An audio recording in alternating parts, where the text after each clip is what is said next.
Muitos adeptos de Lutero, mais radicais que o reformador, começaram a atacá-lo quando ele se aliou aos príncipes alemães, acusando-o de estar a serviço de forças demoníacas. Os anabatistas, assim chamados porque se recusavam a batizar menores de 21 anos, liderados pelo teólogo Thomas Müller, eram os seguidores mais radicais de Lutero. Acreditavam que só a fé sincera salva e que o batismo de criança não significava nada. Queriam a abolição do mundo profano corrompido pelas riquezas, vingança divina contra os maus, que eram identificados com os riscos, e o retorno à comunidade fraterna e humilde da Igreja do tempo dos apóstolos. Em matéria de religião, os anabatistas eram extremamente individualistas, rejeitando qualquer sacerdócio e acreditando que Deus se comunicava com os eleitos. A voz de Deus estava sempre presente para os que quisessem ouvi-la. Sua palavra não era falada apenas através dos profetas da Bíblia, mas também pelos homens contemporâneos que podiam ter sonhos e visões de natureza divina. Acreditavam que os homens podiam contestar a ordem política, o que era inconcebível para Lutero. Os cristãos verdadeiros deveriam realizar o reino de Deus na terra e não em outra vida. E esse reino deveria estar baseado na igualdade integral e na fraternidade viva.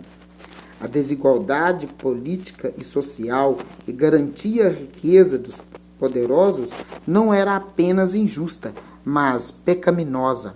Ou os governos acabavam com essa situação ou seriam derrubados pelo povo unido, em quem residia toda a soberania. O objetivo cristão era criar um mundo onde o povo seria livre e só Deus reinaria.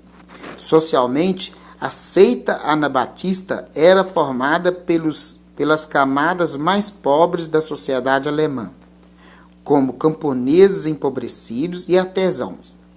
Pregavam o desaparecimento da grande propriedade privada, pediam a devolução das regras comunais aos camponeses e a diminuição dos tributos em espécie ou trabalho. Os camponeses que se haviam aliado aos cavaleiros voltaram novamente à luta em 1525, incentivados por Thomas Müller. Na Alemanha Central, o movimento tornou-se tipicamente revolucionário, com os camponeses exigindo a posse comunitária da terra e a abolição da servidão. Em toda a Alemanha, conventos e castelos da nobreza feudal foram queimados. Em algumas regiões, os artesãos urbanos, empobrecidos pela exploração da grande burguesia, revoltaram-se, auxiliando os camponeses. Grandes burgueses, príncipes católicos e protestantes aliaram-se para esmagá-los. O próprio Lutero incentivou o massacre e, ao final, mais de 100.000 rebeldes foram mortos e o líder Müller foi decapitado. A radicalização da reforma alemã intimidou as bases sociais do luteranismo. Amedrontados, muitos luteranos retornaram à Igreja Católica. Outros exigiram que Lutero desse à sua religião uma constituição hierarquizada, colocando-a sob a direção dos príncipes, o que foi feito. O luteranismo progredia entre a grande nobreza. Muitos príncipes abocanharam terras da Igreja Católica. Príncipes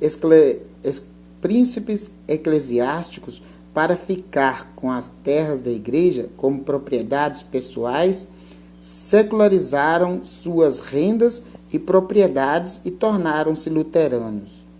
Em 1530, os príncipes luteranos formaram uma aliança militar conhecida como Liga de Smalkalde, abrangendo a maioria dos estados alemães. Como o número de príncipes luteranos cresceu, o imperador católico, que era eleito pelos príncipes, ficou com medo de perder o poder para um luterano. Voltou-se então contra os principados partidários da reforma. Os príncipes, ou seja, os principados agiram-se vendo na ação do imperador uma tentativa de fortalecimento de seu poder. Muitos príncipes católicos aliaram-se aos príncipes protestantes, que também recebiam ajuda da França, e derrotaram Carlos V. Assumiu o poder Fernando I, que em 1555 assinou a Paz de Augsburgo, estabelecendo que a religião do príncipe seria a religião do principado. Assim, o norte da Alemanha tornou-se protestante e o sul católico. A unidade da Igreja Romana acabava de se romper. Ao determinar que a nobreza feudal controlaria a religião e apropriar-se-ia das terras da Igreja Católica, a reforma luterana conquistou mais adeptos e expandiu-se para os principados escandinavos, como Suécia, Dinamarca e Noruega. Embora não fosse uma religião burguesa, o luteranismo também favoreceu a grande burguesia, na medida em que permitiu que os capitais antes expatriados para Roma permanecessem na Alemanha.